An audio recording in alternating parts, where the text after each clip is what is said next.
వి gold trusted gold buyers మీరు తాకట్టు పెట్టిన బంగారాన్ని విడిపించి ఈ రోజు ఉన్న మార్కెట్ ధరకు కొనబడను 7771077720.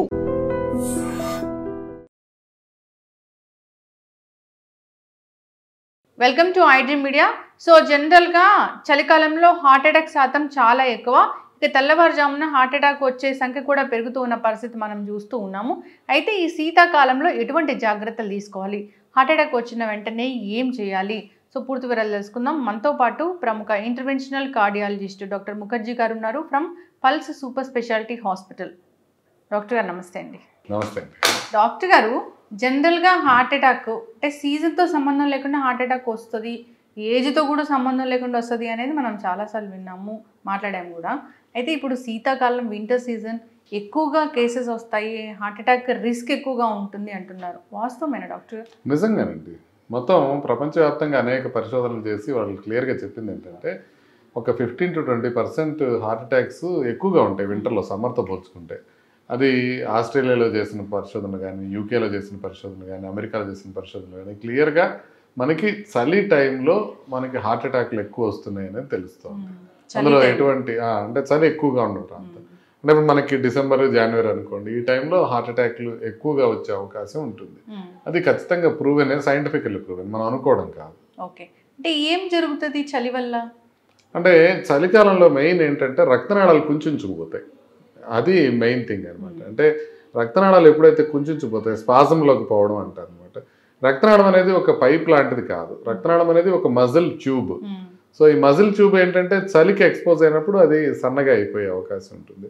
సో ఆల్రెడీ మామూలుగా ఉన్న వాళ్ళకి కూడా రక్తనాళాలు కొంచెం సన్నగా అవుతాయి, అవి గుండె రక్తనాళాలు కూడా సన్నగా అవుతాయి. అలాగే గుండె రక్తనాళాల్లో ఆల్రెడీ ప్లాక్స్ ఉన్న వాళ్ళకి ఇలా సన్నగా అయినప్పుడు హార్ట్ అటాక్లు ఎక్కువ వచ్చే అవకాశం ఉంటుంది. సో అది ఒక్కటే మాత్రమే కాకుండా చలికాలంలో రిలేటివ్ డీహైడ్రేషన్లో ఉంటారు అందరూ. ఎందుకంటే కొద్దిగా వాటర్ ఎక్కువ తాగితే యూరిన్కి ఎక్కువ వెళ్ళాల్సి వస్తుందని కొంచెం తక్కువ తీసుకుంటుంటారు. సో దానివల్ల కొంత డీహైడ్రేషన్ ఉంటుంది. సో ఆ డీహైడ్రేషన్ వల్ల కూడా కొంత క్లాటింగ్ టెండెన్సీ ఎక్కువ ఉంటుంది. ఇక అది మాత్రమే కాకుండా జస్ట్ డీహైడ్రేషన్ వల్లే కాకుండా చలికాలంలో కొంత మేరకు క్లాటింగ్ ఫ్యాక్టర్స్ అధికంగా ఉండటం, క్లాట్ అయ్యే అవకాశం ఎక్కువగా ఉండటం, రక్తం కొంచెం చిక్కబడటం అనేది సహజంగా జరుగుతూ ఉంటుంది. ఇవన్నీ ఎఫెక్ట్తో పాటుగా చలికాలంలో ఇన్ఫెక్షన్స్ ఎక్కువగా వస్తుంటాయి. ఇన్ఫెక్షన్స్ రావడం వల్ల ఇన్ఫ్లమేషన్ అధికంగా ఉంటుంది. సో ఇన్ఫ్లమేషన్ అధికంగా ఉండటం వల్ల కూడా ఒక హార్ట్ పైన ఎఫెక్ట్ ఉంటుంది. అది మాత్రమే కాకుండా ఇంట్లో ఉన్నప్పుడేమో చక్కగా వేడిగా అన్నీ ఉంటాయి, ఒక్కసారిగా బయట కోల్డ్కి ఎక్స్పోజ్ అయినప్పుడు కూడా మనకి సడన్గా ఎక్కువ రక్తనాళాలు కుంచుకునే అవకాశం ఉంటుంది. ఒక టెంపరేచర్ నుంచి ఇంకో టెంపరేచర్కి సడన్గా మార్పు వచ్చినప్పుడు. ఇది మాత్రమే కాకుండా ఫైనల్గా ఏంటంటే చలికాలంలో మనం ఫుడ్ బాగా తినాలి అని అందరికీ ఉంటుంది. కొద్దిగా ఫ్రైడ్ ఫుడ్స్ తినటం కానివ్వండి, లేకపోతే కొంత హై క్యాలరీ ఫుడ్స్ తినటం కానివ్వండి, ఇవన్నీ చలికాలంలో పెరుగుతాయి. సో ఓవరాల్గా ఇవన్నీ ఫ్యాక్టర్స్ కలుపుకొని 15 to 20% సమ్మర్ కన్నా వింటర్లో ఎక్కువ హార్ట్ అటాక్లు వస్తాయి. అది కూడా తెల్లవారుజామునే హార్ట్ అటాక్ అని చెప్తారు డాక్టర్ గారు, అది వాస్తవమేనా? ఎక్కువగా తెల్లవారున అవడానికి కారణాలు ఇంకో కొద్దిగా వేరే ఉంటాయి. మనకి బాడీలో ఒక సర్కాడియన్ రిథమ్ అనేది ఒకటి ఉంటుంది. సర్కాడియన్ రిథమ్ అంటే మనకి సూర్యుడి బట్టి మన బాడీలో జరిగే మార్పులు అన్నమాట. అంటే మార్నింగ్, ఈవినింగ్ అన్నీ డిఫరెంట్గా ఉంటాయి బాడీలో. సో దాంట్లో భాగంగా హార్మోన్ లెవెల్స్ షిఫ్ట్ అవుతూ ఉంటాయి. సో పొద్దున రాత్రి నిద్రపోయేటప్పుడు ఈ కౌంటర్ రెగ్యులేటరీ హార్మోన్స్ అంటారు కొన్ని, కార్టిసాల్ అని, నారెడ్రిన్ అని, ఎడ్రిలిన్ అని, ఇట్లాంటివి లోపల హార్మోన్స్ ఉంటాయి. ఈ ఎపినెఫ్రిన్, నారెపినెఫ్రిన్, కార్టిసాల్ అనేవి మనం నిద్ర లేవగానే సడన్గా పెరుగుతాయి.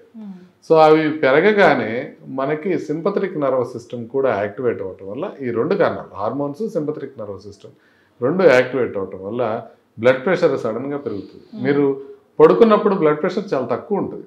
యాక్చువల్లీ నిద్రపోయేటప్పుడు బ్లడ్ ప్రెషర్ నార్మల్గా 120/70 కన్నా తక్కువ ఉంటుంది అందరికీ, నార్మల్గా ఉండే వాళ్ళకి. సో అలాంటిది నిద్ర లేవగానే అది కొంచెం పెరగటం, ఆ బీపీతో పెరగడంతో పాటుగా గుండె రక్తనాళాలు కొంచెం కుంచుకుపోవటం, ఇలాంటి కారణాలు అన్నీ కలిపి సడన్గా ప్రాబ్లం వచ్చే అవకాశం తెల్లవారుజామున ఎక్కువ ఉంటుంది. సో అందుకని మనం నిద్ర లేవగానే ఆ డయూర్నల్ వేరియేషన్ వలన, మన హార్మోనల్ ఫ్లక్చువేషన్స్ వలన హార్ట్ అటాక్స్ వచ్చే అవకాశం ఉంటుంది. సో దాంతోపాటుగా మనం చలికాలంలో హార్ట్ అటాక్లు ఆల్రెడీ ఎక్కువ ఉంటాయి కాబట్టి చలికాలంలో ఎర్లీ మార్నింగ్ మనకి హార్ట్ అటాక్లు వచ్చే అవకాశం ఇంకా పెరుగుతూ ఉంటుంది. అంటే పడుకున్న వాళ్ళు పడుకున్నట్లే నిద్ర లేకుండానే చనిపోయారు అనేది మనం వింటూ ఉంటాం డాక్టర్ గారు. సో అంటే పడుకునే ముందు జాగ్రత్తలు ఏమైనా తీసుకోవాలా నిద్రపోయే ముందు? అంటే నిద్రపోయే ముందని కాకుండా మనం నిద్రపోవడానికి అట్లా సంబంధం లేకుండా మనం రెగ్యులర్గా తీసుకోవాల్సిన జాగ్రత్తలే మనం అప్పుడు పాటించాలి. అంటే నిద్రపోయే ముందు ఒక గ్లాస్ వాటర్ తాగితే, లేకపోతే తమలపాకులో కొద్దిగా అది ఇది కలుపుకొని తినేస్తే మనకి తెల్లారుజామున ఏమీ కాకుండా ఉంటుంది అనేది వాస్తవం కాదు. మనం గుండెకి సంబంధించినంత వరకు ఒక రోజు లేకపోతే ఒక గంటలో తీసుకునే జాగ్రత్తలతో మనం దాన్ని ప్రివెంట్ చేయలేము. మనం జీవితాంతం తీసుకోవాల్సిన జాగ్రత్తలను ప్రివెంట్ చేస్తాం. అంటే రోజంతా పడుకోనుండి మనం ఎక్సర్సైజ్ చేయకుండా రాత్రిపూట పడుకునేటప్పుడు ఒక గ్లాస్ తేనె కానీ నిమ్మకాయ నీళ్ళు కానీ తాగితే రాకుండా ఉంటుంది కాదు. మనం రెగ్యులర్గా మనం ఎక్సర్సైజ్ చేయాలి, మన ఆహారపు అలవాట్లు మార్చుకోవాలి, మానసిక ఒత్తిడి తగ్గించుకోవాలి, బరువుని నియంత్రణలో ఉంచుకోవాలి. వీటన్నిటితో పాటుగా మనం రెగ్యులర్గా టెస్ట్ చేసుకుని బీపీ కానీ, షుగర్ కానీ, కొలెస్ట్రాల్ కానీ ఇవన్నీ కంట్రోల్ పెట్టుకోవాలి. హార్ట్కి ఏదన్నా ప్రాబ్లం ఉందా లేదా అనేది ముందే ఎకో టీఎంటీ లాంటి పరీక్షలు చేసుకోవాలి. ఈ 3 రకాలుగా, ఒకటి రిస్క్ ఫ్యాక్టర్స్ కంట్రోల్ పెట్టుకోవడం, ఒకటి మన హెల్తీ లైఫ్ స్టైల్ మెయింటైన్ చేయడం, మూడోది మనకి గుండెకి సంబంధించిన పరీక్షలు చేసుకోవడం. ఈ 3 కలిపి మనకి హార్ట్ అటాక్లు రాకుండా చూసుకుంటే అది ఎప్పుడైనా సరే, ఇంక తెల్లారుజామునే కాకుండా ఎప్పుడైనా హార్ట్ అటాక్లు రాకుండా ఉండటానికి ఇవే మనం చేయాల్సినవి. అంటే నిద్ర లేవడమే అంటే అలా ఒకటేసారి లేవకూడదు, కొంచెం పక్కకు తిరిగి కొద్దిసేపు కూర్చొని అలా లేవాలి, లేచి నిలబడాలి అలా చెప్తారు కదా డాక్టర్ గారు? అది ఒకందుకు ఇంపార్టెంట్ అమ్మా. కొంతమందికి ఏంటంటే పాస్చరల్ హైపోటెన్షన్ అని ఉంటుంది, అదే POTS అని కూడా అంటారు, పాస్చరల్ ఆర్థోటాక్సిక్ సిండ్రోమ్ అని ఒకటి ఉంటుంది. అదేంటంటే మనం లేచి నిలబడగానే మన గురుత్వాకర్షణ శక్తి ప్రకారం మన బీపీ కొంత వరకు డౌన్ అవుతుంది. ఆ డౌన్ అయినప్పుడు బ్రెయిన్కి బ్లడ్ సప్లై కొంత టెంపరీగా తగ్గుతుంది. సో మనం లేచి నిలబడగానే బాడీలో కౌంటర్ రెగ్యులేటరీ మెకానిజం స్టార్ట్ అయిపోతుంది. అంటే ఇక్కడ మన కెరటిడ్ రిసెప్టార్స్ ఏమైతే ఉంటాయో దానికి బీపీ తగ్గినట్టు తెలియగానే అది బ్రెయిన్కి సంకేతాన్ని పంపిస్తుంది. ఓకే, బీపీ తగ్గింది, దీనికి సంబంధించిన నువ్వు బ్యాలెన్స్ చేయాల్సిన అవసరం ఉంది. అక్కడి నుంచి హార్ట్కి, మజిల్స్కి అన్నిటికీ సంకేతాలు వెళ్తాయి, ఇమీడియట్గా బీపీ పెంచుతాయి. సో ఇమీడియట్గా బీపీ పెరిగితే బ్రెయిన్కి బ్లడ్ సప్లై మళ్ళీ నార్మల్గా అందుతుంది. అయితే ఈ ప్రాసెస్ కొన్ని సెకండ్స్లోనే జరిగిపోతుంది, కానీ కొంతమందికి మాత్రం అది డిలే అవుతుంది. దీన్ని బ్యారో రిసెప్టార్ రిఫ్లెక్స్ అంటారు. ఈ బ్యారో రిసెప్టార్ రిఫ్లెక్స్ కనుక డిలే అయ్యే వాళ్ళకి ఏమవుతుందంటే ఒక 2 నుంచి 3 నిమిషాలు టైం పడుతుంది ఇది రీసెట్ కావడానికి, బీపీ పెరగడానికి. అంటే పడుకున్నప్పుడు బీపీ ఎక్కువ ఉందనుకోండి బ్రెయిన్లో బ్లీడింగ్ అయ్యే అవకాశం ఉంటుంది. నిలబడినప్పుడు బీపీ తక్కువ ఉందనుకోండి బ్రెయిన్కి తగినంత బ్లడ్ వెళ్ళదు. సో అందుకని ఈ ఆటో రెగ్యులేషన్ తనంతటనే రెగ్యులేట్ చేసుకుంటుంది. అది దాంట్లో డిలే అయిన వాళ్ళకి ఏం చెప్తామంటే ఇమ్మీడియట్గా లేవకూడదు అని. మంచం మీద నుంచి ఒక్క ఉదుటిని లేచి రాత్రిపూట అర్జెంటుగా బాత్రూమ్కి వెళ్ళాలని పరిగెత్తుకుంటే బాత్రూమ్కి వెళ్ళిపోయి యూరిన్ పాస్ చేయగానే పడిపోయిన వాళ్ళు కోకొల్లలు ఉంటారు. సో అందుకని ఏంటంటే అందరికీ ఇదే చెప్తాం, బట్ ఇలా పాస్చరల్గా హైపోటెన్షన్ ఉన్న వాళ్ళు మాత్రం ఇమీడియట్గా ఒక్కసారి లేవకుండా ముందు ఒక 2 మినిట్స్ కూర్చొని ఆ తర్వాత బెడ్ పట్టుకొని కొద్దిసేపు నిలబడి ఆ తర్వాతనే మనం బాత్రూమ్కి వెళ్ళమని చెప్తాం. సో ఇది కేవలం ఇలా బారో రిసెప్టార్ అంటే వాళ్ళు ఎట్లా తెలియాలి అంటే లేచి నిలబడగానే కొంచెం కళ్ళు తిరుగుతున్నాయి అనుకోండి వాళ్ళు ఆ జాగ్రత్తలు తీసుకోవాలి. అసెంబ్లీలో ఎప్పుడన్నా పడిపోయారనుకోండి వాళ్ళు కూడా ఆ జాగ్రత్తలు తీసుకోవాలి. వీళ్ళు మాత్రమే కాకుండా సర్జరీ అయ్యి లేకపోతే బెడ్లో ఎక్కువ రోజులు ఉండి అప్పుడే లెగుస్తున్నారు వాళ్ళు కూడా ఆ జాగ్రత్తలో ఉండాలి. సో వీళ్ళందరూ కొంత జాగ్రత్త తీసుకుంటారు. ఎల్డర్లీ పీపుల్ కూడా కొంచెం జాగ్రత్తగా ఉండాలి. సో అలా పడిపోకుండా ఉండటానికి ప్రాధాన్యత ఇవ్వాలి. డాక్టర్ గారు అంటే జనరల్గా కూడా హెల్దీ ఇండివిజువల్ కూడా ఒక్కొక్కసారి లేచినప్పుడు అట్లా కళ్ళు తిరుగుతాయి. ఎందుకంటే నేను చెప్పాను మీకు లేచి నిలబడగానే మీకు బీపీ ఇంక్రీజ్ కాదు, టైం పడుతుంది, ఫ్యూ సెకండ్స్ ఉంది. మామూలుగా హెల్తీగా ఉన్న వాళ్ళకి కూడా కొంచెం లేవగానే కొంచెం అట్లా అనిపించినా ఒక్క సెకండ్లో మళ్ళీ అడ్జస్ట్ అయిపోతుంది. అట్లా అడ్జస్ట్ కావట్లేదు అనుకోండి, మీకు ఇంకా అట్లే అనిపిస్తుంది అనుకోండి, ఇమీడియట్గా మీరు కూర్చోవాలి లేకపోతే పడుకోవాలి. మొండిగా అలాగే నిలబడుకున్నప్పుడు ఒక్కొక్కసారి పడిపోయే అవకాశం ఉంటుంది. ఇంకొకటి ఏంటంటే మనం ఈ వింటర్ సీజన్లోనే అంటే కొన్ని ఇయర్స్ బ్యాక్ కొంతమంది సెలబ్రిటీస్ కావచ్చు, తెలిసిన వాళ్ళు కావచ్చు, ఈ వాష్రూమ్కి వెళ్ళినప్పుడు తెల్లవారుజామున ఆ వాష్రూమ్లో చనిపోవడం అనేది హార్ట్ అటాక్తో అనేది చూసాము. అంటే ఇది వింటర్లో వాష్రూమ్లో హార్ట్ అటాక్ అనేది చూస్తామా? అంటే హార్ట్ అటాక్లు అనేవి ఎప్పుడైనా రావచ్చు, వింటర్లో కూడా రావచ్చు. వింటర్లో కొంచెం ఎక్కువ వస్తాయి, అది బాత్రూంలోనే రావాలని ఏం లేదు. అర్లీ మార్నింగ్ కొంచెం ఎక్కువ వస్తాయి కాబట్టి అర్లీ మార్నింగ్ బాత్రూంలో ఉంటాం కాబట్టి అలా వచ్చే అవకాశం ఉంటుంది. అంతేగాని బాత్రూంలో ఉండటం వల్ల ఆ టైంలో వాళ్ళకి హార్ట్ అటాక్ వచ్చే అవకాశాలు ఏమీ పెరగట్లేదు. కొంతమంది అంటారు చల్లనీళ్ళు ముందు పోసుకోవాలి, వేడి నీళ్ళ తర్వాత పోసుకోవాలి స్నానం చేసేటప్పుడు అని, అది కూడా ఏమీ నిజం కాదు. అట్లా ఏమీ మారిపోదు, హార్ట్ అటాక్లు వచ్చే అవకాశం ఏమి మారిపోదు. అది మనకి కేవలం ఏంటంటే ఆల్రెడీ కొంత హార్ట్కి బ్లడ్ సప్లై తక్కువ ఉన్న వాళ్ళకి ఇందాక మనం అనుకున్నట్టుగా బ్రెయిన్కి బ్లడ్ సప్లై తగ్గి కొంచెం కనుక వాళ్ళ కళ్ళు తిరిగి పడిపోయినట్లయితే ఆ పడిపోయిన టైంలో కొంత బీపీ తక్కువ ఉంటుంది కాబట్టి హార్ట్ అటాక్ వచ్చే అవకాశం పెరిగిపోతుంది.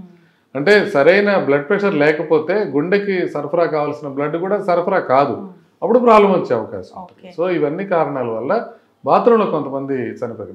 ఇంకా బయట అనుకోండి, వాళ్ళు పడిపోయినప్పుడు ఎవరో ఒకరు పక్కన వాళ్ళు చూసి వాళ్ళకి కొంత ప్రాథమిక చికిత్స చేసే అవకాశం ఉంటుంది. బాత్రూంలో పడిపోయారు, తలుపులు వేసుకున్నారు, వాళ్ళకి తెలియదు, ఇంకా అట్లా ఎంతసేపు పడిపోయినా ప్రాణానికి ప్రమాదం అయినా వాళ్ళకి తెలిసే అవకాశం లేదు. కొంచెం లేట్ అయిన తర్వాత మాత్రమే కుటుంబ సభ్యులు నోటీస్ చేస్తారు. కాబట్టి ఆ రకంగా బాత్రూంలో కొన్ని మరణాలు సంభవించడం అనేది జరుగుతూ ఉంటుంది.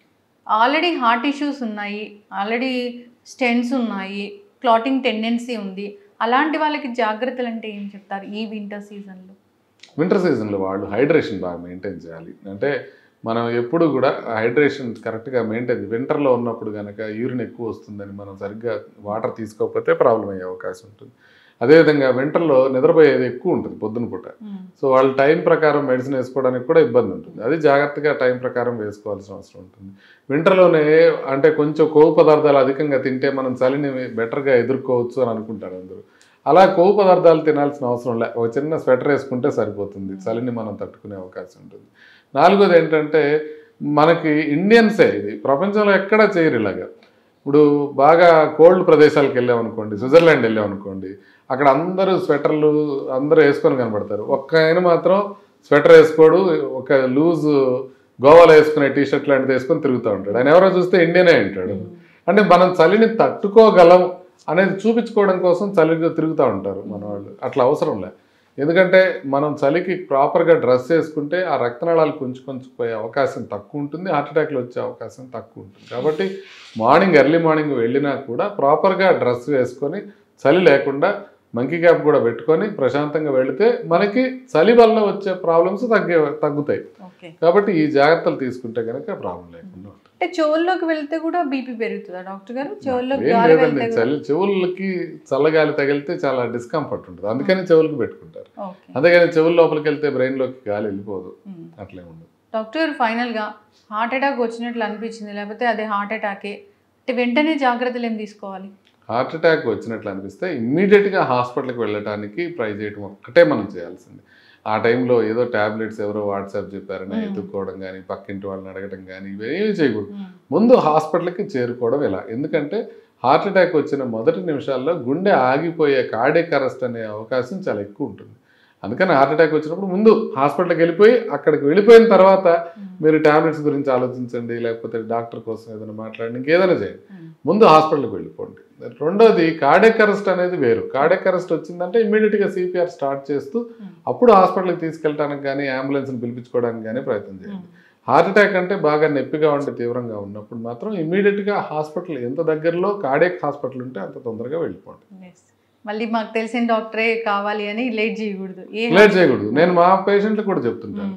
ఇప్పుడు దూరం నుంచి ఫోన్ చేస్తుంటారు, సార్ హార్ట్ అటాక్ వచ్చింది, మొన్న నేను ప్రొద్దుటూరు నుంచి మాకు తెలిసిన బాగా వాళ్ళ